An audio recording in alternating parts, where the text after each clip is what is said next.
Okay, so Sydney. Sydney sits on Australia's east coast, built around one of the world's most iconic harbours.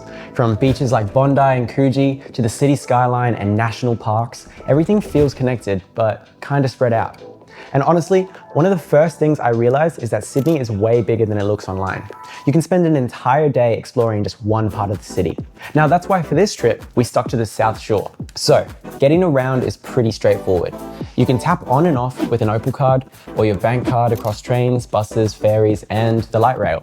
Just don't forget to tap off because fares are based on distance. Now, one thing that genuinely surprised me, the trains have 2 levels. The first time I got on one, I spent more time deciding where to sit than actually paying attention to where I was going. Sydney's weather is pretty mild all year round. Summer's warm and humid, winters are cooler but rarely freezing.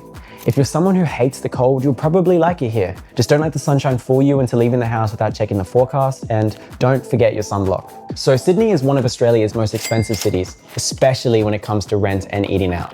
But that's where the budgeting and having a plan becomes important. The good news is that there are still plenty of ways to enjoy the city without spending a fortune.